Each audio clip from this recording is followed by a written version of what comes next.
Good evening. This is Spirit Journey, and it's after 9 p.m. I was just doing some deep thinking about my life, and I guess I'm just free floating my ideas. I was thinking about this. He has a Facebook account. I don't want to give his name, but he's what you would call a black conservative. I liked his presentation. And he says something that would be considered very controversial. And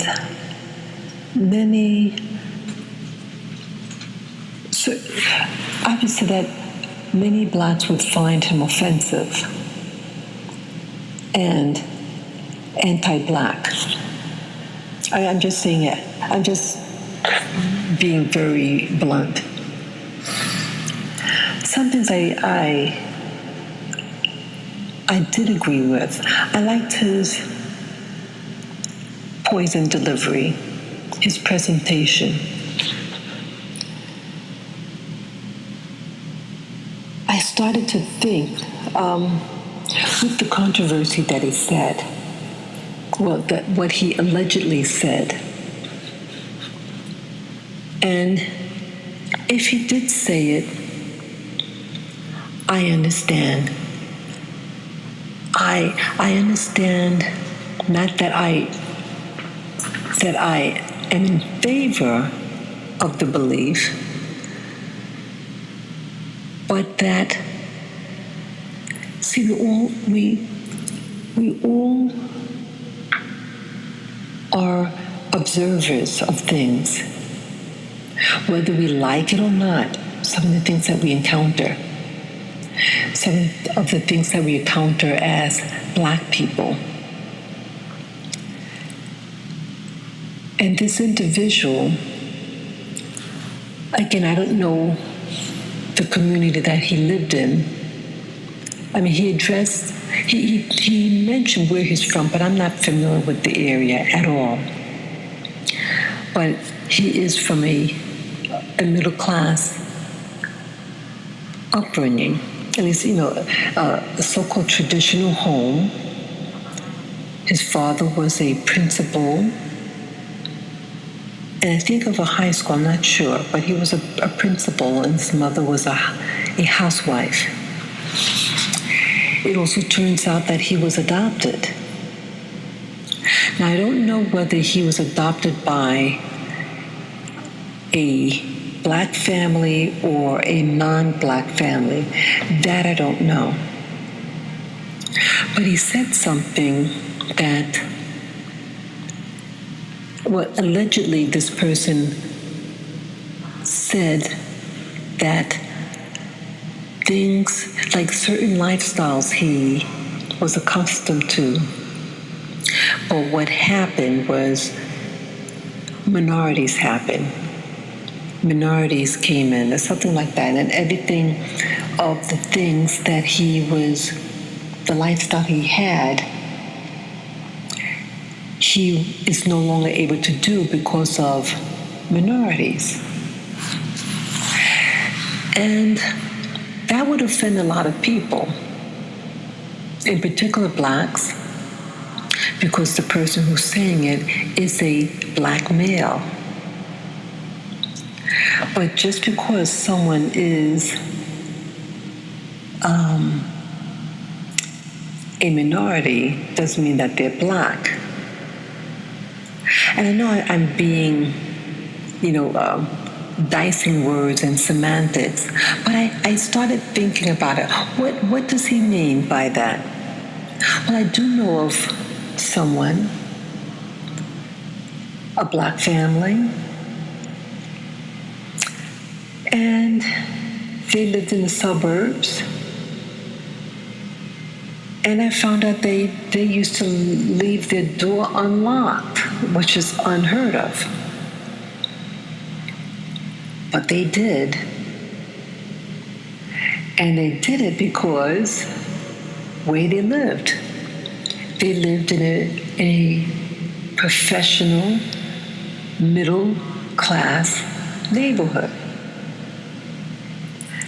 And I think the couple, they may make, I think maybe close to $100,000.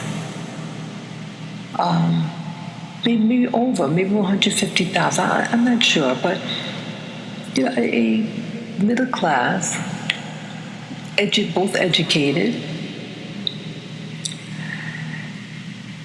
But things are changing where they live. Their school system is changing. And why is that? Why their lifestyle might change? Because minorities came in. But what does that mean, that minorities came in? See, initially in, let's just say, a predominantly white neighborhood, when you get non-whites moving into certain white neighborhoods that are middle class or even upper middle class,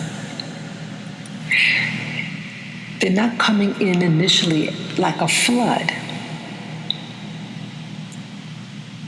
1, 2 families or something like that.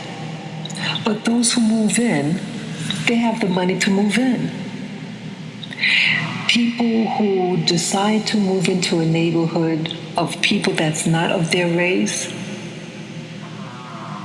they're moving in there for a reason. And what's the reason? Their school system. They usually have higher standards for their school system. And there's a correlation, oftentimes, money and education.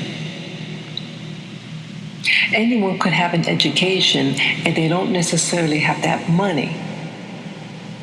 Anyone could educate themselves. You go to the library and you can teach yourself anything. But when you have money and access, you make it work for you, and you make sure your children have that education so that they have chances of certain advancements. So again, you have a community, and they want to keep it that certain way. They always want to build up that community so it's stable and increase in economic wealth and prestige. So when non-whites start to come in, it's usually they have a high standard for anybody non-white to move in. They're usually higher educated. They probably have a license, in licensed professions. But then one day, something slips. And that structure changes overnight, very quickly. And so what happens? You get a whole influx, which somehow it gets destabilized. And the so-called minorities that are in, and everything that's attached to them. You have certain people, for whatever reason, I don't know whether it's a percentage or individuals, but certain individuals have things that are socially attached to them. And I think that no matter what the education is, will always be attached to them. despair, violence, poverty. And I think some things are attached to certain people and groups. And when that group comes into your community, you're in a bad situation. And it could happen in any community, and any race could be of that type of attachment. And so when this guy is saying that minorities happen, that's what he's talking about. That there was an attachment, and this is my interpretation, an attachment. Because initially, to go into this type of neighborhood, you have to have those certain things in order.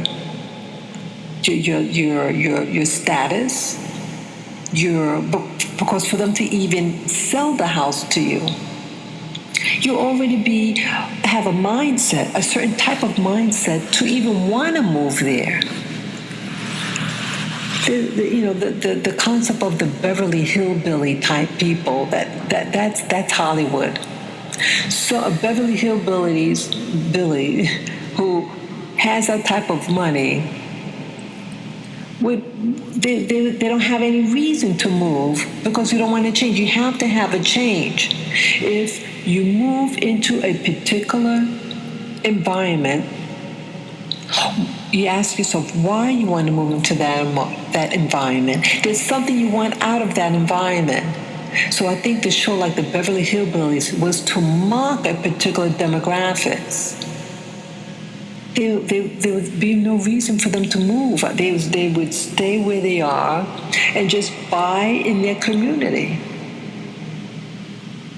So it's important that when you move into a place that has your mindset or your aspirations, and you'll be grafted on, hopefully. But this new influx of people that move into a community, they weren't grafted in. And that was the problem. That the influx was greater than they were able to process. And maybe part of that was by design. You have people who like to create neighborhoods. People, and I think they call it the Cabal. I think neighborhoods are created. And when a community has outgrown itself, and you have these investors, I believe, and they say, I'm going to put this kink into this community because, I want to develop another neighborhood. And I want to get money out of that. I want to start spreading out. So I know I'm going to let X number of these so-called minorities in so that they'll be forced, the others, the whites in particular, will leave and move where I want them to. And then develop that community. I think that's what's happening. So they leave the old neighborhood, but the bankers and stuff don't want the so-called minorities of this neighborhood to have economic power. So again, it's just shifting population and then holding them at bay. It's mean-spirited. But that's what it looks like what's happening. And so I think of that young man who said that. It sounds bad what he said, but I understood. I had gone to a place upstate New York. And I said to myself the same type of thing. some of the things that come into communities. And it's like, wow. So let's say you're an educated Black family, and you initially got in the area and was reaping the benefits and the prestige of it, and you brought in your skills to that neighborhood. And then what happens? This new influx that don't have the same standards, and this attachment to them, and it's by design. It's all by design, and it's done by design to even sabotage that middle class or upper middle class Black family by putting in these other groups in there to stifle you. It's like weeds. But this is what I really want to talk about. This was part of it. I was just analyzing this. And again, what I was going to say, that this upstate place. And when I saw, it was in a college town. And then I saw it was a poster of this young man wearing makeup and doing something very kinky, sexual in this picture. And I said, things like this is what could bring down an area. And why they put that in there? Because it's not a lot of, the person in the photo, it's not a lot of people of that group that's living up there. It is a college town. But it was thrown in there, and it said it's filth. And it's a mindset. It's not that thing did not. The post also was not promoting family, community. I think. See, we may not like it. See, as a person of African ancestry living in the Americas, see, we want to always believe that only white people or everybody else is bad or have certain standards. But you have Black people that have standards also and requirements. And we're really no different than any other group. But we're brainwashed to think that everybody, that we're all one in the Black community, and that's not so. You always had rich and poor alike. Maybe mostly poor, but now you have all different social economics. And we don't like to admit that there are Black people who have college education and who have money. Some of us have money. And many of us don't have. But we're taught to be contemptuous of Black people who have money. We're also taught to be contemptuous of Black people who are mixed race with white people. We're also taught to be contemptuous if, let's say, it's a Black female and she has naturally long hair. So we're brought up with biases against certain standards, and it's in particular if that standard is perceived as having white influence behind it. So that means even education. If you are perceived to have education, then you're also hated. So, this type of mentality is a danger for blacks as a whole, because if you're saying that education is for everyone else but you, and that to be a true black person is to be uneducated, then you're holding yourself back. You had black entrepreneurs.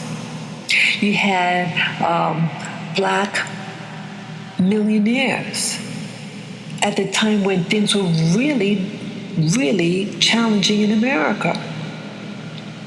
We're being taught to be prejudiced against ourselves.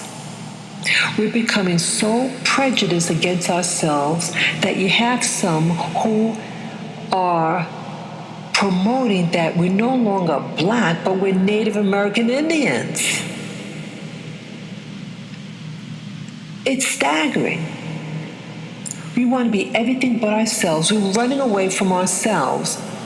And when someone who is of black ancestry is achieving, that a lot of times we want to hurt them.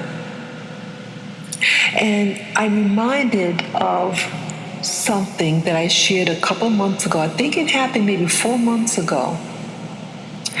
An incident that happened on the train when I was visiting my mother. Now, this train is, I've never had a problem on that train. It's a nice train. It's usually quiet. It's not a lot of people during off hours, after rush hour, like between the hours like 11 a.m., 1 a.m. It's not that many people. And one day, around that same time, I went to visit, and I took the train that I've taken many times. And an incident happened to me. And it was 2 young black women. They could have been in their 20s, 30s. And it's really something. See, they remind me of so many different things that I experienced as a young girl. I'm born and raised in New York City. And I went to a black school, elementary school. And we had bullies in our school.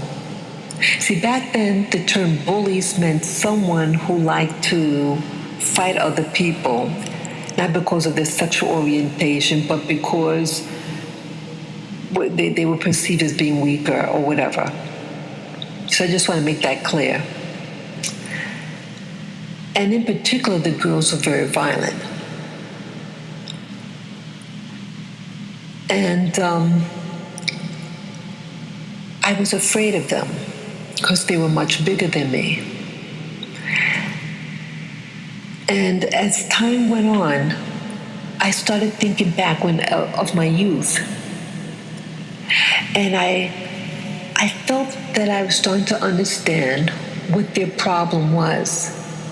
See, it's what I believe, that these ladies, these black women, were taught not to like themselves.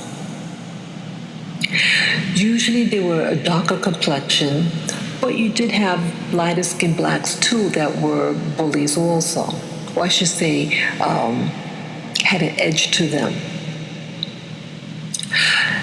And I started thinking, to be a woman, or I should say a young girl, and to be taught at a very early age that you're ugly because of your color. It blows your mind.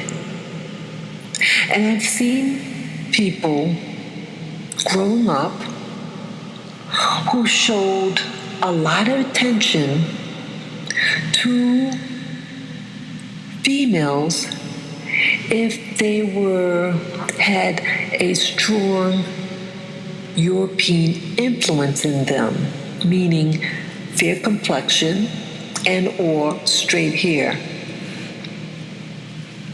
So, if you see males liking someone, and it's always if there were a particular type, but it excluded you, you'll start to be resentful. And I'm thinking maybe this might have been part of their problem.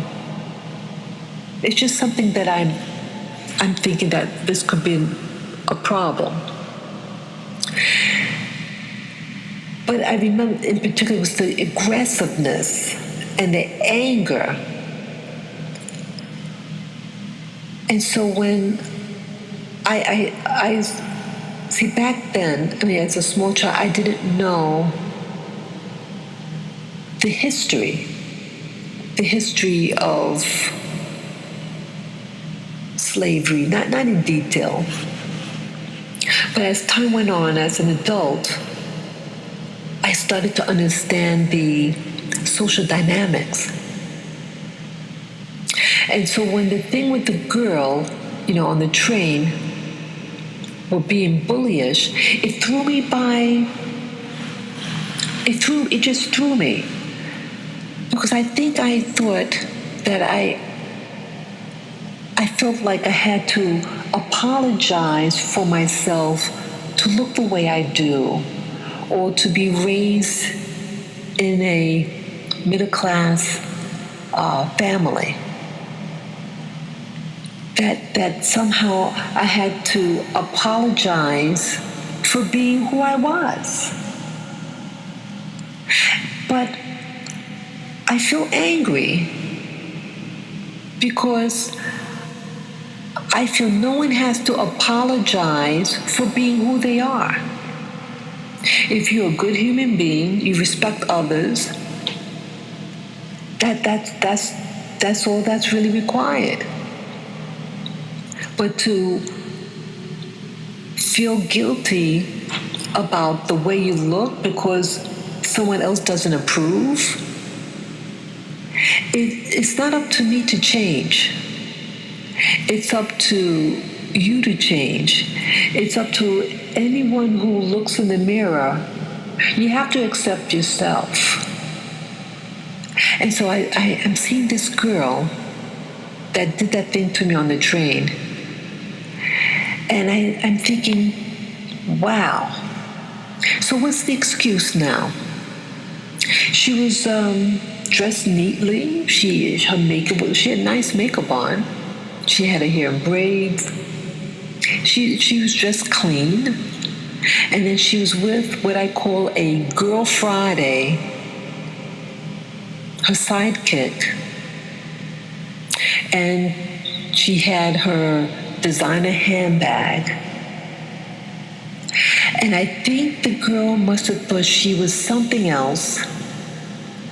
And that see, what I'm noticing now with certain individuals and it could be in anybody's community, whether black or white, or any other group, that see, you have people who feel because of what they are, that it gives them an entitlement to act out.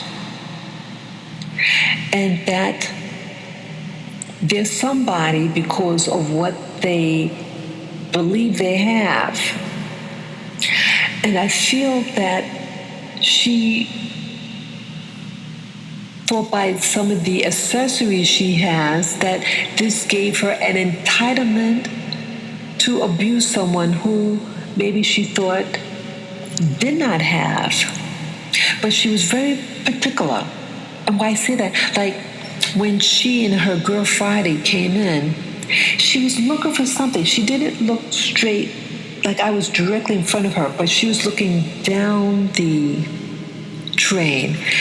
And in hindsight, I don't know what she was looking for. But when she looked at me, she found what she was looking for: someone to abuse, someone to make her feel powerful, significant.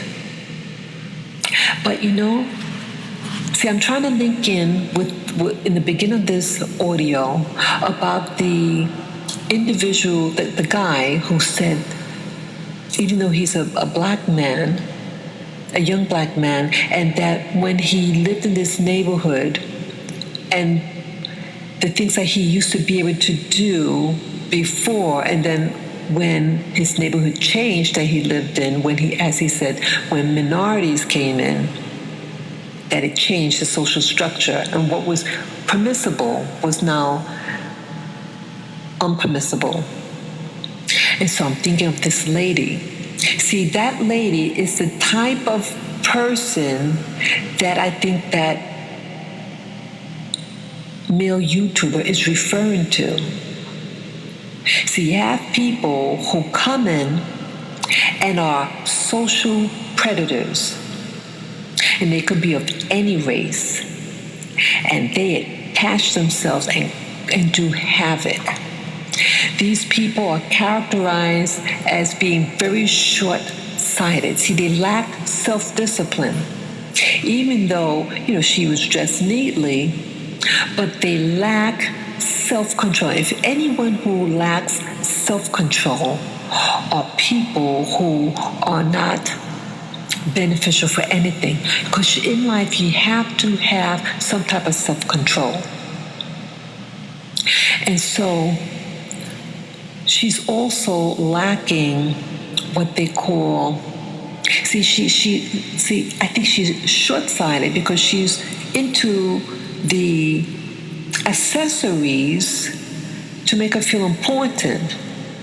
But like what happened in Louisiana a couple of years back when they had that massive flood, that in an instant you could lose all those materialisms, all of it in an instant. And what do you have? True wealth is not in those possessions.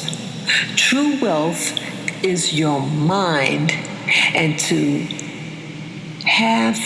use that mind to build up a community, to build up a culture, a rich culture of livelihoodness, of prosperity, of health and wealth. All of those riches, those are true riches.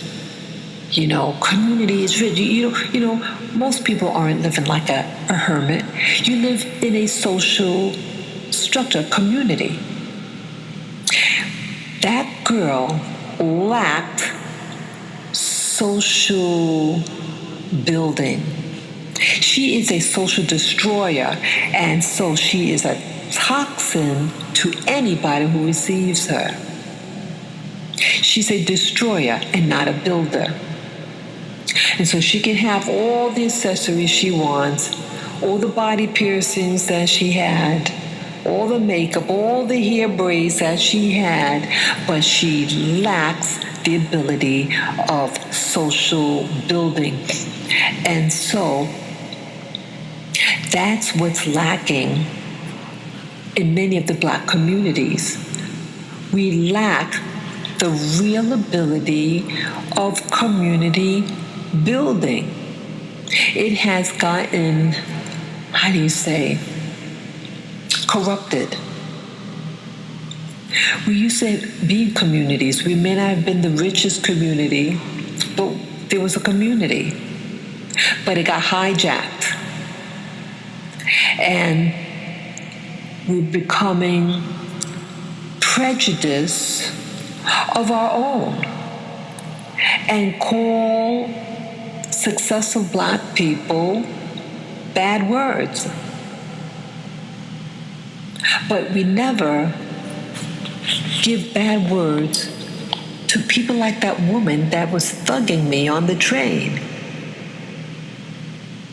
that we lift up the criminal, the bad people in school, the bullies in school that prevent education. And I think this is socially put there on purpose to hold us back. And I think as a community, a black community, we have to be more selective, just like our white counterpart. See, every community is really the same. We might call ourselves different things, but every community has those elements. You have the rich and the poor. You have those that, if given a chance, they will prosper. But the black community in the United States is afraid to assert itself and to purge out the trash that live amongst us. We have to throw out the trash rather than getting offensive. Oh, you're prejudiced or this and that. No, you have to start using wisdom. Who you want to live next to you? Who do you want your children with? And what you want them to learn? You think this person is going to teach their kid about community building or how to be a bully? Bullies don't last forever. A true bully doesn't. They're fly by night. This person should have been more focused on not seeing who she could bully, but about community building. Where she got her hair braided? Did she braid it herself? Where did she get that hair from? Was it from some other community of people? Her handbag, was that an American-made handbag? Or you buying from somebody else? See, it's things like that she's lacking. She's not about community building. And what she thinks she has is superficial. We have to stop targeting ourselves. And I think Black America has to be more selective.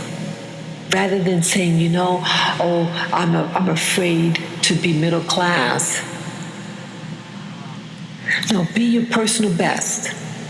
Be you, but be your personal best. And not to be afraid to be good, to be someone of excellence. That education is a positive thing. And I've been around Black people that said in front of me that their own Black parents, the mother, had told them, I want you to act out in the white person's class, white teacher's class. Now, is that community building?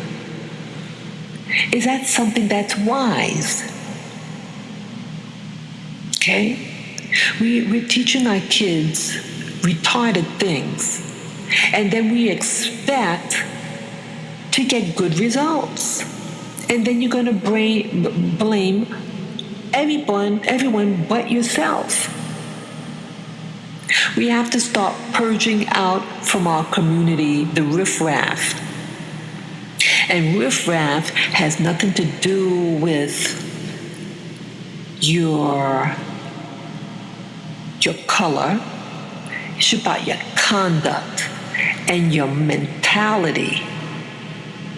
We got a lot of riffraff in our community, and we're afraid to point it out. But we'll point out everything else. But when it comes to our own community, we're afraid to say no. We say, hey, get out of here. See, it could happen. I think if we start looking at ourselves and say, okay, I'm born and these are the attributes I have. You look good in the mirror, and you tell yourself, you say, okay, this is what I have. I'm not perfect, but I want to create a perfect environment for me and my family. Where to go from here? It's okay to dream. See, we were taught that we weren't supposed to dream and have aspirations.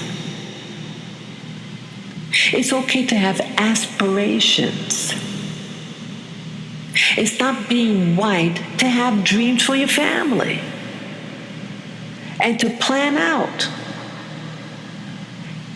But when we do start to plan out, then they are name called. Like those two girls that were tennis players, those two black girls, Serena and Venus.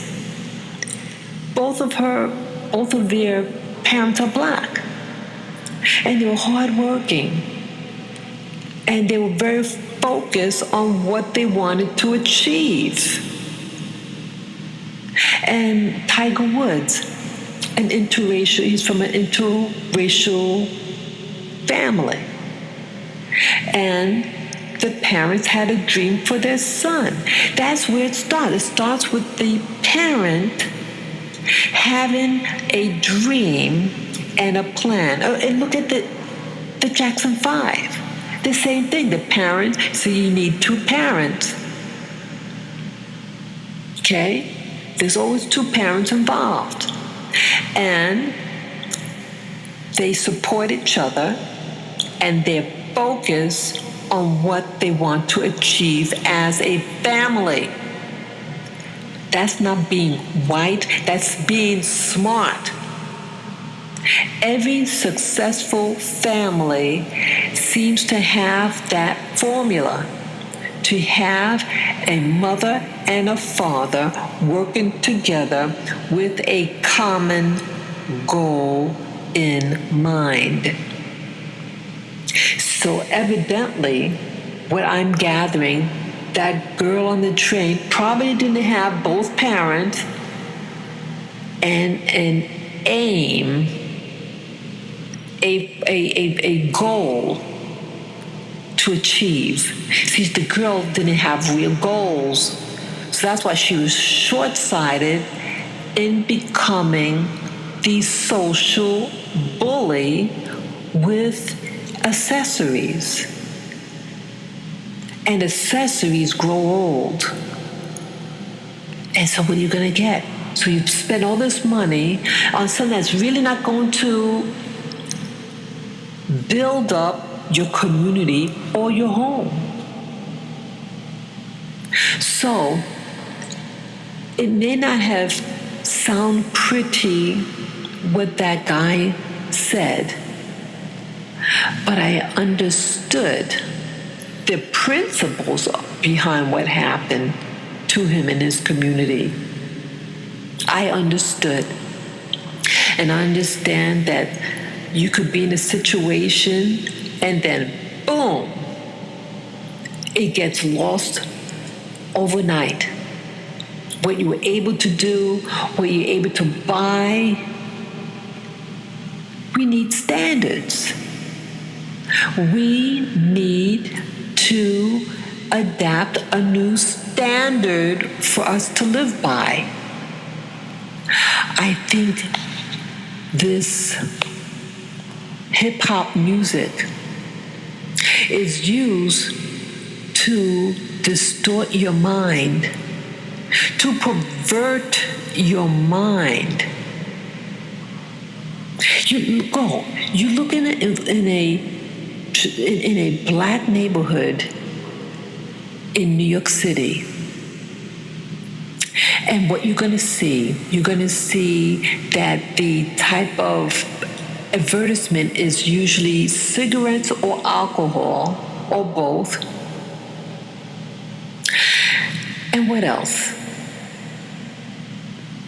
That you allow food places that prepare substandard food. So it's going to affect your health. And then you do not focus on education for your children. It's not just physically being in somebody else's neighborhood. It's about also being behind your kids and say, hey, did you do your homework? Or get a tutor for your kid if they fall behind in their studies, if they need help. It takes an active stance. Neighborhoods are created. It's not by design. I mean, it's by design, but it doesn't just happen. It's planned. Everything you see in those communities that you drool over is all by design. The Black community can do the same for itself and achieve, but it's going to take work. And it's about, I think, examining yourself, being realistic about your abilities, and say, let's form community. I have this skill, and become someone. That family that work together, eat together, work together, and a dream and a goal that's feasible, that's possible, and say, I'm going to achieve. And with that achievement, every step of the way, there is a shift in your thinking. It's a metamorphosis. That you don't just stay like the Clampetts. That's from that old TV show. The Clampetts will always be poor, but a true person that's really elevating socially. It's a mind. You change mentally too. You can't just stay the same old way. You can have the principle. You keep the principles that got you there, but there is an expansion of your mind as well, because you'll be learning more and more as you go in life. So you have to be prepared to let go of some things and to grasp onto other things. And it could be for a lifetime. So there's responsibility out there, and we're being taught to be ashamed for being great, of having character. A lot of us are losing character. We're becoming slimy in character. Let's not have poor quality, we need character. Whether rich or poor, you need to have character. And I think that's what's lacking now in this world, in our community. We lack character, and we're superficial. Take a good assessment, and you may have to say, something. I don't want you. You got to point it out. You got to tell the devil what he is. There are a lot of devils in our community. Either you're gonna let them rule over you, or you're gonna say, get out. We have to stop being honest about ourselves and to save our community, and watch out by those opportunists that live amongst us, but they might look like us, talk like us, act like us, but they're in a disguise, and they're not about you. Be selective when you form your community. So that's all that I have to say right now. And no matter what you are, be your personal best. Live in integrity and love the person that you see in the mirror. Embrace that person that you see in the mirror. And so you don't have to be the social bully. So take care, guys. Bye-bye.